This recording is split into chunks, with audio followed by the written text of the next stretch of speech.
గారి నాయకత్వం. జోహార్ అన్న ఎన్టీఆర్, జోహార్ అన్న ఎన్టీఆర్. నానా ఇక్కడ చంద్రబాబు నాయుడు గారి నాయకత్వం ఒకటే ఉంటుంది. ఆయన మన సేనాధిపతి, మనందరం సైనికులమే, అది గుర్తుపెట్టుకోవాలి. వేరే నాయకత్వం ఉండదు ఇక్కడ. ఉన్న ఉద్యోగం పీకిచ్చేటట్టున్నావు స్వామి. అందరూ ఫోన్ల కింద పెట్టండి కొంచెంసేపు. మీకు వీడియో లైవ్లో దొరుకుతుందిలే స్వామి, ఎందుకు కంగారు. అందరికీ నమస్కారం. ఈ సమావేశానికి విచ్చేసిన మీ అందరికీ నా కంగ్రాచులేషన్స్. ఇది నేను ఎందుకు చెప్తున్నానంటే, పార్టీ అంటే కమిట్మెంట్ ఉన్నవారు కనుకనే ఈరోజు పార్టీ కమిటీలో మీకు మేము బాధ్యత కల్పిస్తాం జరిగింది. ఇక్కడున్న మిమ్మల్ని అందరినీ ఒక ప్రశ్న అడగాలనుకుంటున్నా. పార్లమెంట్ కమిటీలో మొదటిసారి కమిటీలో వచ్చిన వాళ్ళు చేతులు పైకెత్తండి. మొదటిసారి తెలుసురాబా, అది అడిగింది నేను. చేతుల కింద పెట్టండి. రిపీట్ అయిన వాళ్ళు చేతులు పైకెత్తండి. సో ఇక్కడ చూస్తే చేతుల కింద పెట్టండి.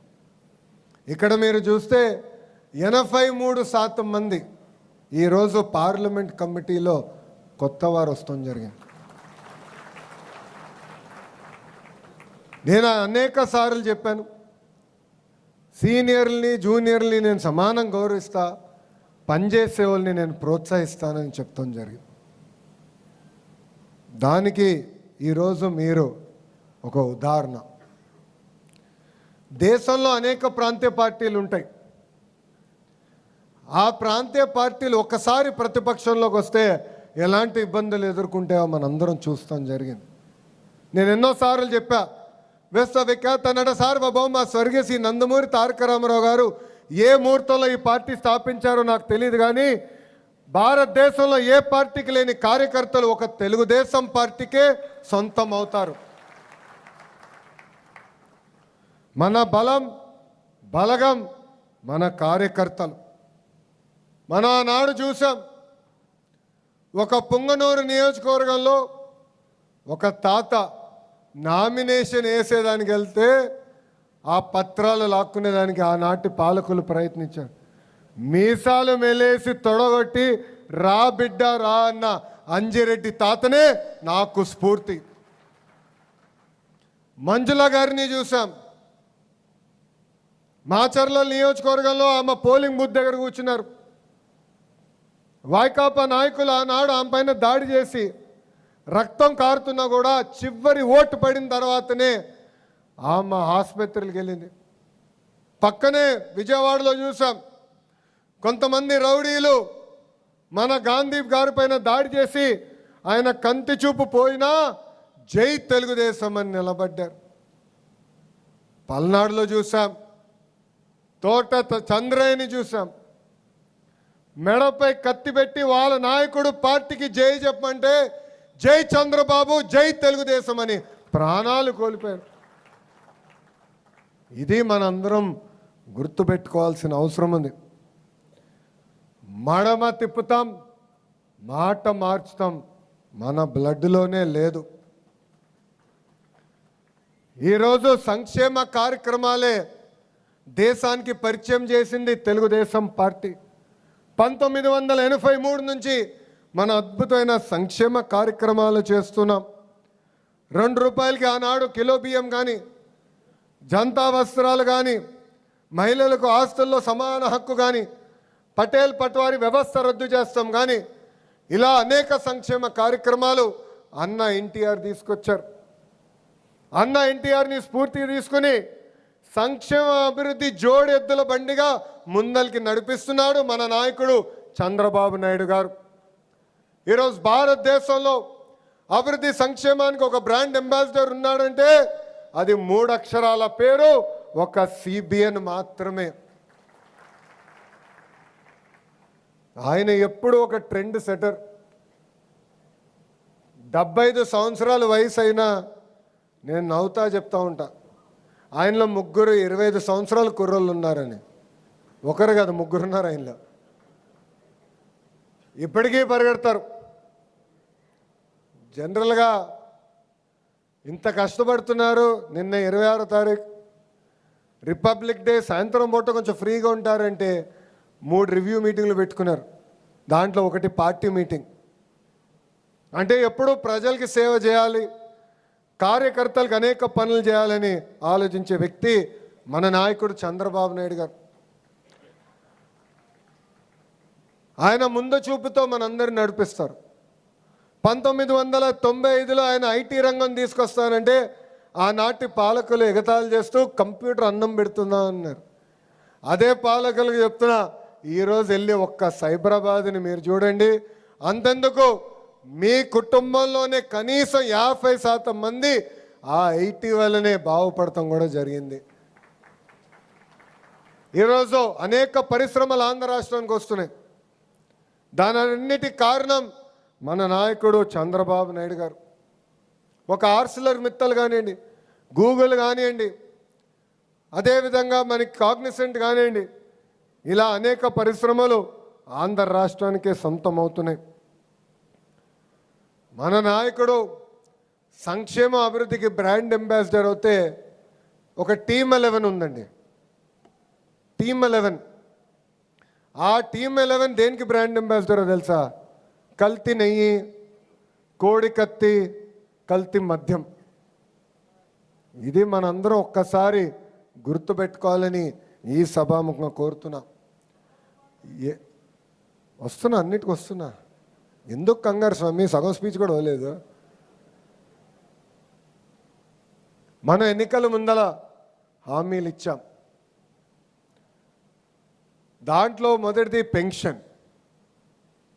మీరు చూస్తే భారతదేశంలో ఏ రాష్ట్రంలో ఇవ్వని విధంగా వృద్ధులకి 4,000 రూపాయలు పెన్షన్ మనం అందిస్తున్నాం. వికలాంగులకు 6,000 రూపాయలు ఇస్తున్నాం. బెడ్కే పరిమితం అవుతే 15,000 రూపాయలు మన ప్రభుత్వం అందజేస్తుంది. ఈ ఒక్క కార్యక్రమం ద్వారా సంవత్సరానికి 30,000 కోట్ల రూపాయలు ఈరోజు కూటమి ప్రభుత్వం ఖర్చు పెడతాం జరుగుతుంది. ఇది ఒక కార్యక్రమం. రెండోది స్త్రీ శక్తి. ఈరోజు మహిళలందరూ ఆంధ్ర రాష్ట్రంలో ఎక్కడికి వెళ్ళాలన్నా ఆర్టీసీ బస్సులో ఉచితంగా ప్రయాణించే హక్కు కూడా మనందరం కల్పిస్తాం జరిగింది. ఇంకో పక్కన దీపం పథకం. దీపం పథకం ద్వారా ఇప్పటికీ మనం 2 విడతలు మనం ఉచితంగా గ్యాస్ తీసుకునే వాళ్ళకి మనం డబ్బులు కూడా వేస్తాం జరిగింది. మిగతాయి కూడా త్వరలో మనం వేయబోతున్నాం. ఇంకో పక్కన అన్నదాత సుఖీభవ కింద 2 విడతలు కేంద్ర ప్రభుత్వం ఎప్పుడైతే డబ్బులు రిలీజ్ చేస్తున్నామో దానికి మనం డబ్బులు జోడించి రైతులకు అందజేస్తామని చెప్పాం. అంటే ఇచ్చిన హామీలన్నీ ఒక పద్ధతి ప్రకారం మనం నిలబెట్టుకుంటా ముందరికి వెళ్తున్నాం.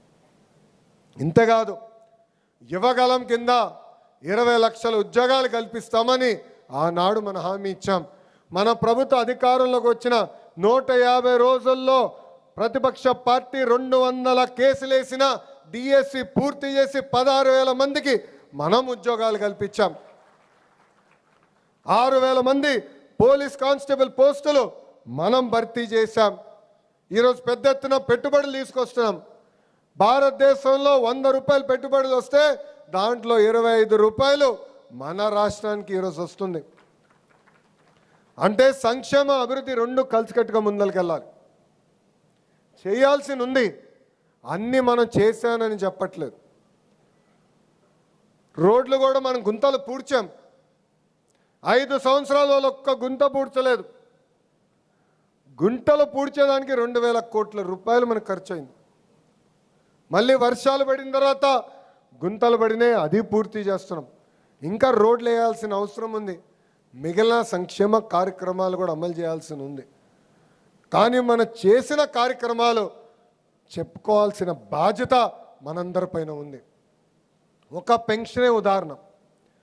అసలు ఆంధ్ర రాష్ట్రానికి పెన్షన్ తీసుకొచ్చిన వ్యక్తి అన్న ఎన్టీఆర్. ఆనాడు 30 రూపాయలతో పెన్షన్ ఇచ్చారు. ఆ పెన్షన్ 2014లో 200 రూపాయలు. చాలని 200 రూపాయల పెన్షన్ని మన ప్రభుత్వం 1000 రూపాయలు చేసింది. కరెక్ట్గా 2019 ఎన్నికల ముందల హామీ ఇవ్వకపోయినా 1000 రూపాయల పెన్షన్ని మనం 2,000 రూపాయలు చేసాం. గత ప్రభుత్వం 1000 రూపాయలు పెంచడానికి 5 సంవత్సరాలు తీసుకుంది. కానీ అదే మన ప్రభుత్వ అధికారంలోకి వచ్చిన మొదటి 100 రోజుల్లో 1000 రూపాయలు పెన్షన్ పెంచాం, 4000 రూపాయలు ఈరోజు మనం చేశాం. చెప్పాలి, మనం పనులు చేస్తాం ఎంత ముఖ్యమో, చేసిన పనులు కూడా చెప్పుకోవాల్సిన బాధ్యత మనందరిపైన ఉంది. ఇంతేకాదు, మారుతున్న కాలానికి పార్టీలో కూడా మార్పు రావాలని నేను కోరుకున్నా. వేదిక ముందున్న పెద్దలందరూ తెలుసు, పాలిట్ బ్యూరో సభ్యులు ఉన్నారు. అనేకసార్లు పాలిట్ బ్యూరోలో కూడా పార్టీలో సంస్కరణలు తీసుకురావాలని నేను మాడటం కూడా జరిగింది. ప్రతి పార్టీ పదవికి టర్మ్ లిమిట్ ఉండాలని నేను ప్రతిపాదిస్తాం కూడా జరిగింది. అది నాకు కూడా వర్తిస్తుంది. అందరికీ టర్మ్ లిమిట్ ఉండాలి. ఒక వ్యక్తి ఒకే పదవిలో 2 టర్మ్ల కన్నా ఎక్కువ ఉండకూడదు.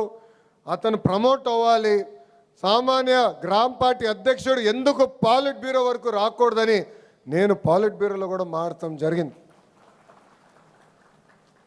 ఇది మన పార్టీ, ఇది మన కుటుంబం. మనం అనుకున్న అన్నీ ఒకే రోజు అవ్వవు. మీరందరూ అనుకోవచ్చు, లోకేష్ అనుకుంటే ఎంతసేపు అయిపోతుంది కదా అని. నేను పోరాడా. జిల్లా పార్టీ కమిటీ నుంచి పార్లమెంట్ పార్టీ కమిటీ తీసుకొచ్చేదానికి నాకు 18 నెలలు పోరాటం పట్టింది. 18 నెలలు పోరాడా. పాలిట్ బ్యూరోలో పోరాడా. ఒక్కసారి తిరస్కరించారు, మళ్ళీ వెళ్ళా, మళ్ళీ అడిగా. ఇది మీ అందరికి ఎందుకు చెప్తున్నానంటే, కొంతమంది నాకు చెప్తున్నారు, అన్నా ఇది అనుకున్నాయి చెప్పాను పని అవ్వలేదని. నమ్మకం దానికోసం 1 కాదు 2 కాదు 100 సార్లైనా మనందరం కలిసికట్టుగా పోరాడాలి. ఇది మన పార్టీ, ఇది మన కుటుంబం. మన జరిగిన మహానాడులో చాలా స్పష్టంగా 6 శాసనాలకి మనం తీర్మానం చేశాం. దాంట్లో మొదటి శాసనం కార్యకర్తలే అధినేత. మళ్ళీ రిపీట్ చేస్తున్నా, కార్యకర్తలే. ఇది నేను ఎందుకు చెప్తున్నానంటే, ఒక కార్యకర్త వస్తే గౌరవంగా పలకరించాలి, మాట్లాడాలి, సమస్యలు తెలుసుకోవాలి. అన్ని సమస్యలు మనం పరిష్కరించగలుగుతామని నేను చెప్పట్లేదు. మనం అనుకున్న అన్ని కోరికలు దేవుడు కూడా తీర్చలేడు కదబ్బా. మనం దేవుళ్ళు కాదు, మన మనుషులమే. కానీ ఆప్యాయంగా పలకరించాలి. ఆఫీస్కి వచ్చిన 2 నిమిషాలు కూర్చోబెట్టాలి, మాట్లాడాలి, గౌరవించాలి. మనందరం గుర్తుపెట్టుకోవాలి, ఈ మొదటి శాసనం కార్యకర్తలే మన అధినేత. రెండోది యువగలం. యువత రాజకీయాల్లోకి రావాలి, పార్టీలోకి రావాలి. బూత్ యూనిట్ క్లస్టర్ కానివ్వండి, గ్రామ పార్టీ అధ్యక్షులుగా కానివ్వండి, పార్టీలో యువతకి మనం ప్రాధాన్యత ఇవ్వాల్సిన అవసరం ఉంది.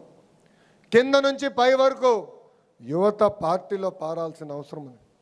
ఆనాడు అన్న ఎన్టీఆర్ 1982లో పార్టీని స్థాపించినప్పుడు ఎంతోమంది యువకులకి, అద్భుతంగా చదివిన డాక్టర్లు, లాయర్లకి ఆనాడు టికెట్ ఇచ్చి గెలిపిస్తాం కూడా జరిగింది.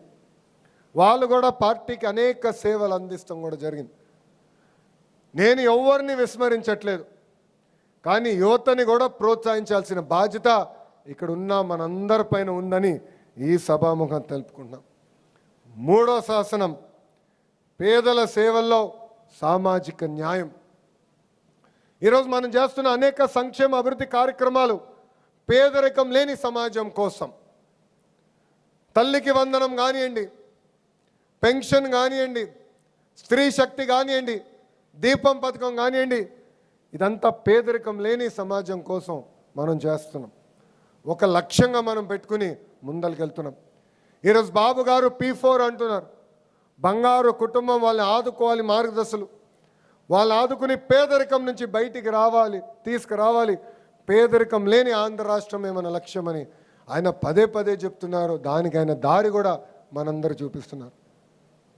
దాంతోపాటు సామాజిక న్యాయం అన్ని పదవుల్లో, దయచేసి ఇదందరూ గుర్తుపెట్టుకోవాలి. ఒక బూత్ కానివ్వండి, యూనిట్ కానివ్వండి, క్లస్టర్ కానివ్వండి, పార్లమెంట్ కమిటీ కానివ్వండి, స్టేట్ కమిటీ కానివ్వండి, నామినేటెడ్ పదవుల్లో కానివ్వండి, దామాషా ప్రకారం సామాజిక న్యాయం చేయాల్సిన బాధ్యత ఇక్కడున్న మనందరి పైన ఉంది. అది మన బాధ్యత. ఇది మీరందరూ అమలు చేయాలని నేను కోరుతున్నా. నాలుగోది స్త్రీ శక్తి. మహిళల్ని రాజకీయాల్లో పెద్ద ఎత్తున ప్రోత్సహించాలని తొలి అడుగు వేసిన వ్యక్తి అన్న ఎన్టీఆర్. ఆ మార్గదర్శనంలో మనందరం ముందలు నడవాలి. పార్టీ పదవుల్లో కూడా మహిళలకి కీలకమైన బాధ్యతలు అప్పగించాలి. కేంద్ర ప్రభుత్వం ఇప్పటికీ ఎన్నికల్లో 30% రిజర్వేషన్ మహిళలకు ఇవ్వాలని ప్రతిపాదన కూడా జరిగింది. ఆ బిల్ పాస్ అయింది. సో బూత్ దగ్గర నుంచి రాష్ట్ర కమిటీ వరకు మహిళల్ని పెద్ద ఎత్తున ప్రోత్సహించాల్సిన బాధ్యత ఇక్కడ ఉన్న మనందరి పైన ఉంది. ప్రత్యేకంగా కమిటీలో ఉన్న మహిళల పైన కూడా ఉంది. మీకు 10 వచ్చిందని మీరు కూర్చుంటాం కాదు, మీరు ఒక 10 మందిని లాగాల్సిన అవసరం ఉంది. బాధ్యత మీ పైన ఉంది. తెలుగు వాడక భాషలో మహిళల్ని కించపరిచే విధంగా కొన్ని ఉంటాయి. నేను యువగలం పాదయాత్ర ప్రారంభించిన దగ్గర నుంచి నేను మాడుతున్నా. ఈ రోజుకి 3 సంవత్సరాలు అయింది. ఆ వాడక భాష మనం మానేయాలి. అదేంటంటే గాజులు తొడుక్కున్నావా, చీర కట్టుకున్నావా, అమ్మాయిలాగా ఏడవద్దు, ఇవన్నీ ఫుల్ స్టాప్ పెట్టాల్సిన బాధ్యత ఇక్కడ ఉన్న మనందరి పైన ఉంది. పార్టీలో కూడా మహిళల్ని మనం గౌరవించాలి, ముందలకి ప్రోత్సహించాలి. ఇది మనందరం గుర్తుపెట్టుకోవాలని ఈ సభాముఖంగా కోరుతున్నాం. ఐదోది అన్నదాతకు అండగా. అన్నదాతకు ఎప్పుడు ఇబ్బంది ఉన్నా మన పార్టీ కూటమి ప్రభుత్వం అండగా నిలబడుతుంది. మీరు చూశారు, పోయిన సంవత్సరం కొన్ని పంటలకి గిట్టుబాటు ధర లేకపోతే సుమారుగా 1000 కోట్ల రూపాయలు మనం ఖర్చు పెట్టాం. మొన్న మన సమావేశాలు కూడా ఏర్పాటు చేసుకున్నాం. ఎక్కడ ఏ పంట వేయాలి, ఎంత వేయాలి, సప్లై డిమాండ్ మ్యాచ్ చేయాలి లక్ష్యంతో మనం పనిచేసాం. దానివల్ల ఈరోజు చూస్తే మిరప ధర ఎప్పుడు లేని విధంగా 3 రెట్లు కూడా పెరుగుతాం జరిగింది. సో అన్నదాతకు కష్టం ఉంటే అక్కడ నిలబడాల్సిన బాధ్యత మనందరి పైన ఉంది. ఇంకా 6వది తెలుగు జాతి విశ్వఖ్యాతి. తెలుగు జాతి కోసం పుట్టిన పార్టీ తెలుగుదేశం పార్టీ. తెలుగులు ఎక్కడున్నా గర్వంగా తలెత్తుకుని తిరగాలి. కేవలం మన రాష్ట్రం, మన దేశంలో కాదు, ప్రపంచంలో ఏ రంగంలో చూసినా తెలుగులు నంబర్ 1 ఉండే విధంగా మనందరం కష్టపడాలి, కృషి చేయాలి. అదే మన లక్ష్యమని ఈ సభాముఖం మీ అందరికీ తెలియజేస్తున్నాం. ఎప్పుడన్నా మన పార్టీలో కానివ్వండి, ప్రభుత్వంలో కానివ్వండి, కొన్ని సందర్భాల్లో కొన్ని నిర్ణయాలు తీసుకోవాల్సిన అవసరం ఉంటుంది. ఆ నిర్ణయాలు తీసుకున్నప్పుడు ఈ 6 శాసనాలు మన గుండెల్లో పెట్టుకొని తీసుకోండి. అప్పుడు సరైన నిర్ణయం తీసుకుంటాం, పార్టీ కోసం నిర్ణయం తీసుకుంటామని ఈ సభాముఖంగా తెలియజేస్తున్నాం. పార్టీ శాశ్వతం. నా ఆఫీసు కూడా చెప్పా, మొన్న ఒక విషయంలో వచ్చి, సార్ కొంచెం టైం ఇవ్వాలి, మీరు వారానికి ఒకరోజు పార్టీ ఆఫీస్కి వస్తున్నారు, ఈ వారం కుదరకపోవచ్చు, ప్రభుత్వంలో ఈ కార్యక్రమాలు ఉందంటే వాళ్ళకి ఒకటే చెప్పా, తెలుగుదేశం పార్టీ నా సొంతలు, ప్రభుత్వం అనేది నా కిరాయి ఇల్లు, ఇది గుర్తుపెట్టుకోండి మనసులో. దాని తర్వాత మీరు మీటింగ్లు పెడితే అర్థమవుతుందని చెప్పా. వాళ్ళే వచ్చి ఆ మీటింగ్ క్యాన్సిల్ చేసి పార్టీ ఆఫీస్కి తప్పనిసరిగా మనం వెళ్ళాలి సార్ అని చెప్పారు. ఇది నేను ఆ మంత్రులందరూ కూడా చెప్పా, ఎమ్మెల్యేలందరితో కూడా మేము చర్చించాం. ఇది మనందరం గుర్తుపెట్టుకోవాల్సిన బాధ్యత ఉంది. ఈరోజు జాతీయ అధ్యక్షులు వారు చంద్రబాబు నాయుడు గారికి ఎంత పని ఒత్తిడున్నా కంపల్సరీ వారానికి ఒక రోజు ఈరోజు పార్టీ ఆఫీస్కి వస్తున్నారు, కార్యకర్తల్ని కలుస్తున్నారు. ట్రైనింగ్ ప్రోగ్రాంలో మండల పార్టీ అధ్యక్షులు, ప్రధాన కార్యదర్శులు కూడా ట్రైనింగ్ ప్రోగ్రాం స్టార్ట్ చేశాం. ఆ ట్రైనింగ్ ప్రోగ్రాంలో కూడా మన జాతీయ అధ్యక్షులు చంద్రబాబు నాయుడు గారు కూడా పాల్గొనడం జరుగుతుంది. ఇంకో విషయం, అనేక రాష్ట్రాల్లో డబుల్ ఇంజిన్ సర్కార్ ఉంది, కానీ కేవలం ఆంధ్ర రాష్ట్రంలోనే డబుల్ ఇంజిన్ బుల్లెట్ ట్రైన్ సర్కార్ అనేది ఉంది. కేంద్రంలో నరేంద్ర మోడీ గారు, ఆంధ్ర రాష్ట్రంలో మన నాయకుడు చంద్రబాబు నాయుడు గారు కలిసిగట్టుగా ఆంధ్ర రాష్ట్రాన్ని ముందలు తీసుకెళ్తున్నారు. అందుకే మీరు చూస్తే విశాఖ ఉక్కుని మనం కాపాడుకున్నాం. అమరావతి పనులు ఈరోజు వేగంగా జరుగుతున్నాయి. పోలవరం పనులు మనం పరిగెత్తిస్తున్నాం. ఇంకా విశాఖపట్నానికి ప్రత్యేకంగా మనం రైల్వే జోన్ ఏర్పాటు చేసుకున్నాం. త్వరలో కర్నూలు కూడా హైకోర్టు బెంచ్ కూడా మేము తీసుకొస్తామని ఈ సభాముఖంగా చెప్తున్నాం. కేంద్రం సహకారం లేకపోతే మనం అనుకున్న కార్యక్రమాలు మనం చేయలేం. ఇది మనందరం గుర్తుపెట్టుకోవాల్సిన అవసరం ఉంది. ఇప్పుడే పెద్దలు చిరంజీవి గారు ఆయన పరిచయం చేస్తూ ఎప్పుడు నవ్వుతూనే ఉంటారు అని చెప్పారు. ఎన్నికల ముందల నేను ఉత్తరాంధ్ర శంకారావం కార్యక్రమం చేసేదానికి వచ్చినప్పుడు గాజువాక నియోజకవర్గానికి వెళ్ళా. ఆ నియోజకవర్గానికి వెళ్ళి అన్నగారితో కార్యకర్తలు సమావేశం అయిన తర్వాత అన్నగారితో కూర్చుని అన్న మీరందరూ మాకు ఒకటి నేర్పించాలన్న. ఏంటది అన్నాడు. ఎప్పుడు నవ్వుతూ ఎలా ఉంటారు మీరు అని అడిగా. ఎన్ని కష్టాలు వచ్చినా నవ్వుతూ ఉంటారు, ఎవరు ఎన్ని ఇబ్బందులు పెట్టినా నవ్వుతూనే ఉంటారు, చివరికి మేము మిమ్మల్ని గట్టిగా ప్రశ్నించినా నవ్వుతూనే సమాధానం చెప్తారు. ఆ నవ్వు ఇక్కడ ఉన్న 1000 మంది మనందరం నేర్చుకోవాలని ఈ సభాముగా తెలియజేస్తున్నా. మన అధ్యక్షులే ఒక ఉదాహరణ. ఒక డివిజన్ అధ్యక్షుడి దగ్గర నుంచి ఈరోజు మనందరికీ రాష్ట్ర పార్టీ అధ్యక్షుడిగా దశ నిర్దేశన ఇస్తున్నారు. ఇది మన పార్టీ గొప్పతనం. అన్న ఒక మాట చెప్తూ, ప్రతిపక్షంలో ఉన్నప్పుడు మనం బాగా కష్టపడతాం, అహర్నిశలు పోరాడతాం, కేసులు పెట్టించుకుంటాం, తన్నులు తింటాం, అధికారం వస్తుంది. దాని తర్వాత మనకు ఒక జబ్బు వస్తుందండి. కోవిడ్ కన్నా ప్రమాదమైన జబ్బు అండి అది. కోవిడ్ కన్నా ప్రమాదమైన జబ్బు అది. ఆ జబ్బు పేరేంటో తెలుసా? గట్టిగా చెప్పండి. అలక. అలుగుతాం, ఇంట్లో పడుకుంటాం.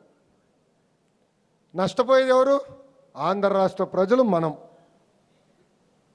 మనం 5 సంవత్సరాలు నరకం అనుభవించాం.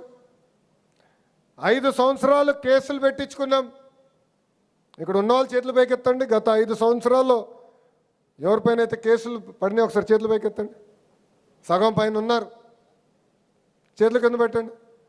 అటెంప్ట్ టు మర్డర్ చేతుల కింద పెట్టండి స్వామి, ప్రశ్న అడగలేదు ఇంకా. అటెంప్ట్ టు మర్డర్ కేసు ఉన్నవారు చేతుల పైకెత్తండి. ఓకే. ఎస్సీ ఎస్టీ చేతులు దింపండి. ఎస్సీ ఆగండి పని ఇంకా చెప్పలేదు. రాజుగారు ఆగండి, ఒక 2 నిమిషాలు ఓపిక పెట్టండి, రెడీగా ఉన్నాం. ఎస్సీ ఎస్టీ కేసు పడిన వాళ్ళు చేతులు పైకెత్తండి. ఎన్ని ఇబ్బందులు ఎదుర్కొన్నాం.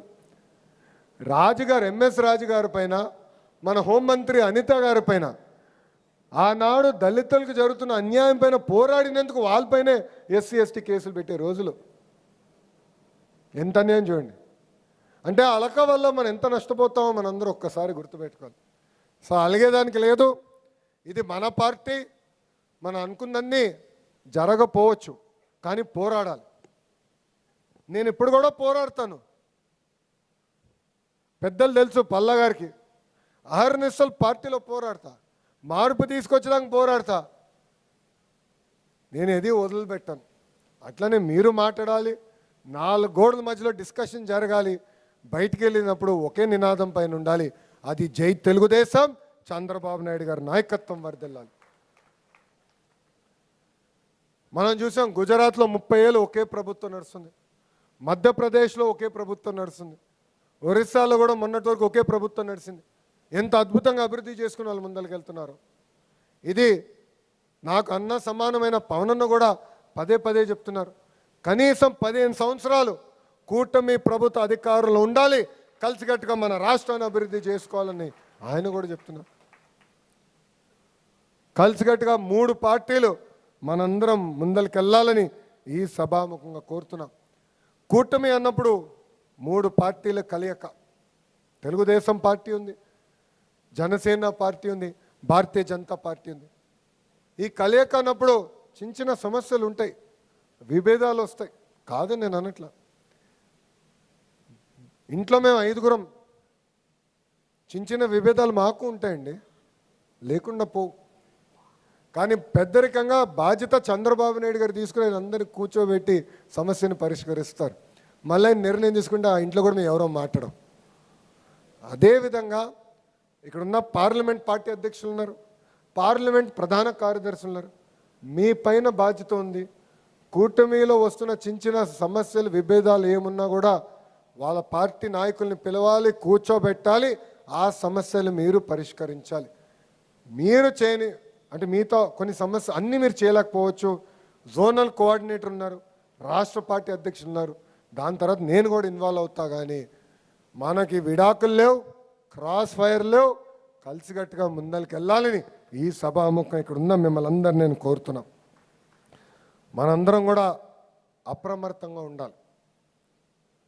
ఎందుకంటే పార్టీ పేజీల పేరుతో పార్టీల మధ్యన విభేదాలు సృష్టించడానికి వైకాపా నాయకులు ప్రయత్నిస్తారు. ఆవేశం అవసరంలా ఓర్పు సహనంతో ఆలోచించి మనందరం నిర్ణయం తీసుకోవాలి. అప్పుడే సరైన నిర్ణయం మనందరం తీసుకోగలుగుతాం. ఇక్కడున్న మిమ్మల్ని అందరూ ఒక విషయం కోరుతున్నా. 175 నియోజకవర్గాల నుంచి ఇక్కడ ప్రతినిధులు ఉన్నారు, పార్లమెంట్ కమిటీలో మీరందరూ ఉన్నారు.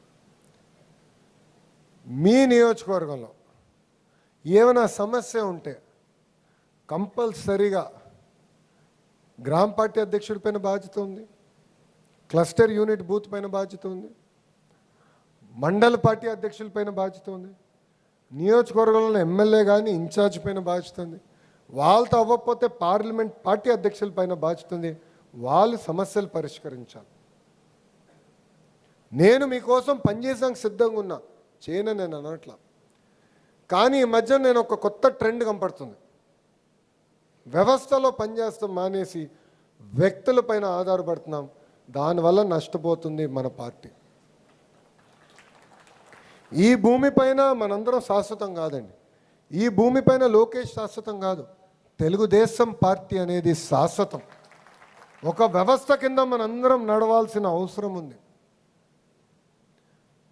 నిన్న గౌరవ ముఖ్యమంత్రి జాతీయ అధ్యక్షుడు చంద్రబాబు నాయుడు గారితో మాట్లాడుతూ ట్రైనింగ్ ప్రోగ్రాం అధ్యక్షులు రివ్యూ చేశారు. రివ్యూ చేసి బాబు గారితో దగ్గర నుంచి చూసిన వాళ్ళకి అర్థమవుతుంది, చాలా కష్టమైన పని అండి, అంత పని చేస్తాం, అంత తేలికైన పని కానే కాదు. నాకు 2 తోపీలని, ఒకటి ప్రభుత్వంలో చేయాలా, ఇంకోటి పార్టీలో చేయాలా. ఇంకా నా పరిస్థితి ఎలా ఉంటుందో ఒకసారి మీరు అందరూ ఆలోచించండి. అందరూ బాగా చిక్కిపోయారంటే ఆ దెబ్బకే చిక్కిపోయారు అనైనా. కానీ ఆయన కింద పని చేస్తాం, ఆయనతో పని చేస్తాం, ఒక తృప్తి కలుగుతుంది. ఎందుకంటే అహర్నిశలు ఆయన ఛాలెంజ్ చేస్తారు, పనిచేసే వాళ్ళకి ఎక్కువ పని ఆయన పెడతారు. సో నిన్న రివ్యూలో మాట్లాడుతూ నేను అమాయకంగా గౌరవ ముఖ్యమంత్రి గారిని ఒక ప్రశ్న అడిగా. సార్, నేను పార్టీలోకి వచ్చి క్రియాశీలకంగా పార్టీలో వచ్చి 13 సంవత్సరాలు అయింది. అంటే 2013లో వచ్చాను, 13 సంవత్సరాలు పార్టీలో ఉన్నాను సార్. కానీ ఏనాడు పార్లమెంట్ పార్టీ కానీ ఆనాడు జిల్లా కమిటీని మీరు ఇట్లా పిలిపించి ట్రైనింగ్ ప్రోగ్రాం పెట్టినట్టు నాకు గుర్తులేదు. ఇలాంటి ట్రైనింగ్ ప్రోగ్రాం పెట్టి ఎన్ని సంవత్సరాలు అయి ఉండొచ్చు సార్ అని అడిగినప్పుడు ఆయన అట్లా ఆలోచించి కనీసం 2 దశాబ్దాలు అయిందని ఆయన చెప్తాం జరిగింది.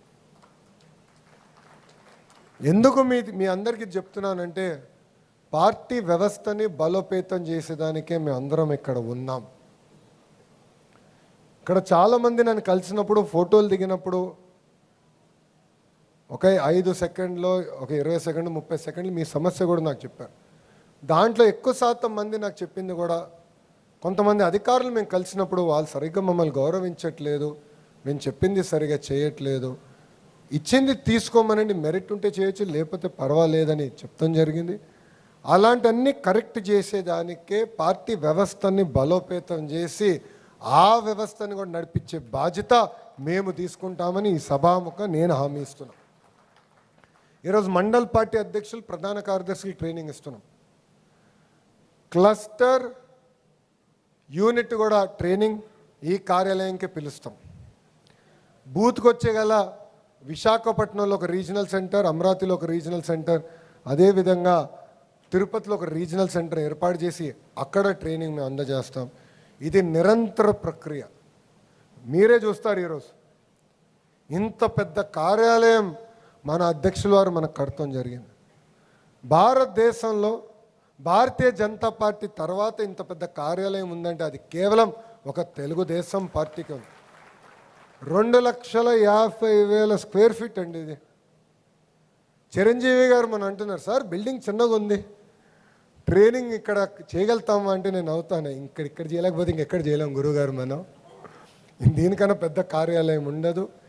ఏ కార్యక్రమం పార్టీ ఏ కార్యక్రమం చేయబట్టినా ఈ దేవాలయంలోనే మనం చేయాలని నేను పట్టుబడతాను జరిగింది.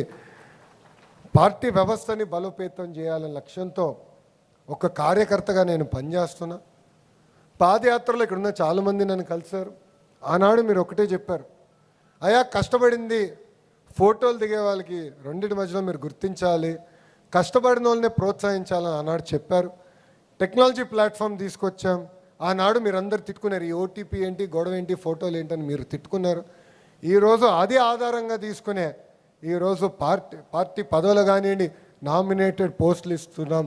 మై టీడీపీని వాడండి, ఏ పని ఇచ్చినా ఏ టాస్క్ ఇచ్చినా మై టీడీపీ ద్వారానే మీకు అందిస్తాం, దాని ద్వారానే మిమ్మల్ని గుర్తిస్తాం. అట్లనే ఉత్తమ కార్యకర్తలను కూడా ఈరోజు మనం గుర్తిస్తున్నామని ఈ సభాముఖం మీ అందరికి తెలియజేస్తున్నా. కొంతమంది అన్నారు పని చేసింది నేను, అవార్డు వచ్చింది వేరే వాడికంటే. స్వామి ఆయన పేరు మీరు ఎక్కిస్తే నన్ను ఏం చేయమంటారు? ఈరోజు టెక్నాలజీ వాడతాం, మీ అందరికి వచ్చు. వాట్సాప్లో నాకు స్పీడ్గా మెసేజ్ పెడతారు. మంచి పనులు చేస్తే ఎవడు ఒక్క మెసేజ్ పెట్టాడు నాకు పొగడేదానికి, బాగా చేసినవరా బాయ్ బిడ్డ అని. కానీ పొరపాటున ఒక్క తప్పు చేస్తే మటుకు మీరు అందరు గమ్మని నా పైన పడతారు. వాట్సాప్లో పెట్టి ఊదరగొట్టేస్తారు, నన్ను ఇంకా వదిలిపెట్టరు. వాట్సాప్ వాడుతున్నారు, అవునా కదా? నెట్ఫ్లిక్స్ వాడతారు, లేదంటే అమెజాన్ ప్రైమ్, జియో హాట్స్టార్ వాడతారు, అమెజాన్ వాడతారు, బ్లింకిట్ ఇవన్నీ కూడా కొత్త వచ్చినాయి, అవన్నీ మీరు వాడతారు. కానీ మై టీడీపీ వాడమంటే మటుకు టెక్నాలజీ అవసరమా అంటారు. పార్టీ కూడా టెక్నాలజీతో జోడించాం. బూత్ దగ్గర నుంచి మీరు చెక్ చేసుకోండి కమిటీలని, కరెక్ట్గా మెజర్ చేద్దాం. ఎవరైతే పని చేశారో వాళ్ళనే ప్రోత్సహించాలి. పార్టీ గుర్తించాలంటే ఈ వ్యవస్థ పర్ఫెక్ట్గా ఉండాలని ఈ సభాముఖం మీ అందరికి నేను తెలియజేస్తున్నా. చాలామంది నన్ను అడిగారు, 1985 తర్వాత గెలవని నియోజకవర్గంలో ఇంత మెజార్టీతో మీరు ఎట్ట గెలిచారని అడిగారు. నేను ఒకటే చెప్పా, దామాషా ప్రకారం పార్టీ పదవులు ఇచ్చా. నాకు ఎంత పని ఒత్తిడి ఉన్నా మంగళగిరి నాయకులు ప్రజలు కలవాలంటే వాళ్ళకే ప్రయారిటీ ఇస్తా. ఫస్ట్ నేను వాళ్ళని కలుస్తాను. మూడోది, అధికారంలోకి వచ్చిన తర్వాత గ్రామంలో ఏ పనులు మనం కేటాయించినా, అభివృద్ధి కార్యక్రమాలు ఏం చేసినా అక్కడ గ్రామ పార్టీ ఒక కమిటీ వేసుకుంటుంది, వాళ్ళే నిర్ణయిస్తారు పనులన్నీ, వాళ్ళే బాధ్యత తీసుకుంటారు. ఎక్కడ నేను జోక్యం కూడా చేసుకుంటాను, ఎక్కడ నేను జోక్యం చేసుకోవట్లేదు. అందుకే ఈరోజు మంగళగిరి నియోజకవర్గాన్ని ఒక పద్ధతి ప్రకారం నేను ముందలు తీసుకెళ్తున్నా. నాకన్నా అద్భుతంగా చేసేవారు కూడా ఉన్నారండి, నేనే పర్ఫెక్ట్ అనట్లా. మొన్న కూడా క్యాబినెట్ మీటింగ్ తర్వాత భోజనం పెడుతూ గౌరవ ముఖ్యమంత్రి గారు పిలిచి మా అందరి వైపు చూసి ఇంకా మీరు స్పీడ్ అందుకోవాలని చెప్పారు. నేను అనుకున్నా దీనికని ఇంకా కష్టపడాలి నైనా అని.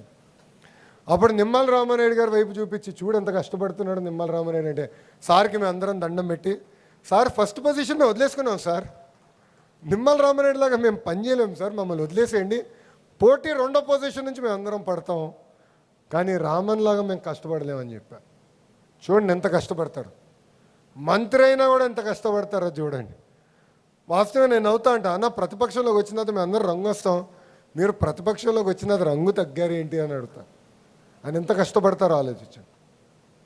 వేదిక మీద పల్లా శ్రీనివాస్ గారు అన్ని రిపోర్ట్లు ఈరోజు గాజువాక నంబర్ 1 స్థానంలో ఉంది. మొన్న కూడా మా మంగళగిరి వాళ్ళు చెప్తున్నా, గాజువాకని మనం చూసి నేర్చుకోవాలి, చూడండి రాబోయ్ ఎంత పర్ఫెక్ట్గా చేస్తున్నాడు పల్లా గారు అని. అందుకే హైయెస్ట్ మెజారిటీ మన వచ్చింది.